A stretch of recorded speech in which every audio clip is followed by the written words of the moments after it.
been 532 executions in America since 1976, as reported by the Death Penalty Information Center, or the DPIC. Capital punishment, also called the death penalty, is a fairly controversial topic for many reasons.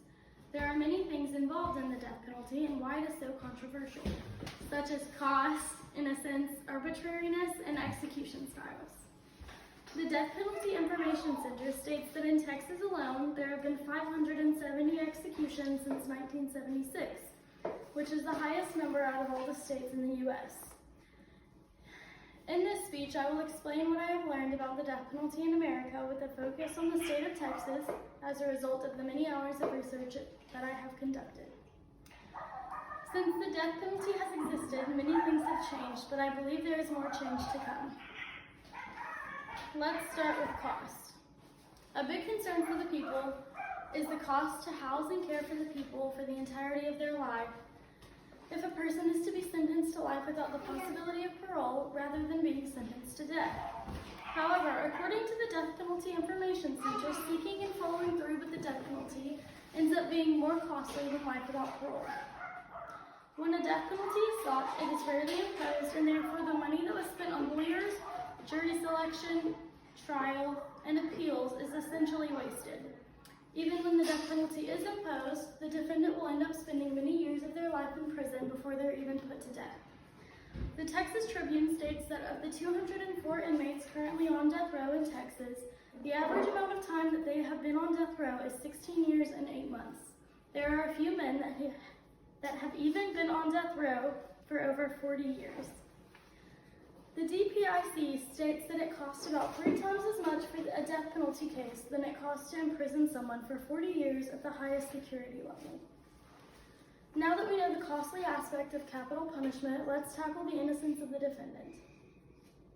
Another big reason that people vary on their position with the death penalty is the possibility that the defendant has been wrongly convicted or there are circumstances regarding the crime that have not yet come to light.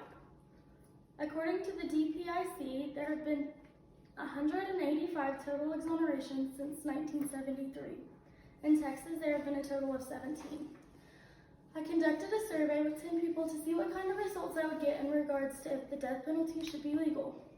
6 of the 10 people said that it should be legal. However, all 10 people agreed that it requires a case-to-case basis due to unavoidable human error in the specific circumstances surrounding each individual case. Quite frankly, with the death penalty existing, there will be mistakes due to human error. It is an inevitable fact. In the innocence page of the DPIC, it is stated best with a quote, "How many innocent lives are worth sacrificing to preserve this punishment?" We know that innocent people do not deserve to be put to death. Let's talk about the people mainly affected by capital punishment. There is an arbitrariness to how the death penalty is given out. As stated by the DPIC, race still plays a large role in who is sentenced to death.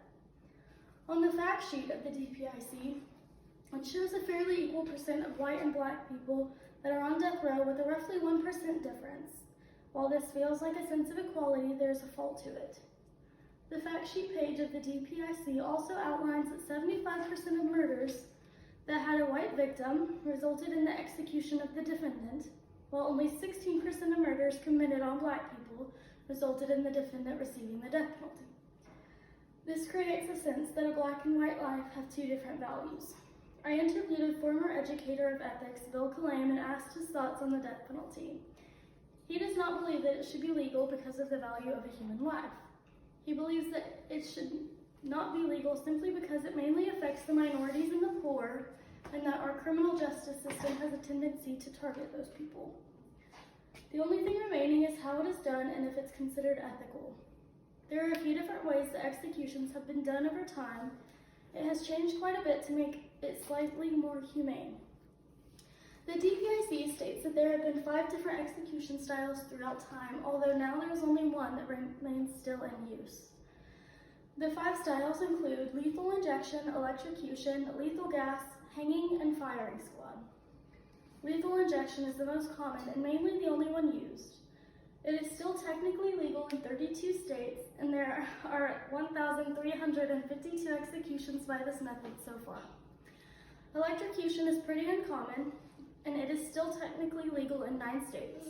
There are a total of 163 executions by this method. Lethal gas, hanging, and firing squad are legal in barely any states and have a total of less than 20 executions. Another remaining problem is that it is not unheard of to botch an execution. The total amount of botched executions with all of the styles comes out to about 3% based on statistics from the DPIC. 3% does not sound that bad until you find out that lethal injection has the highest percent of botch cases at a little over 7%. We have covered an array of statistics surrounding the death penalty. Now when you hear of death penalty cases or you have the chance to participate in a case, you will have a better understanding. The most heinous punishment for the most heinous crime. Wait, no, I gotta show you guys.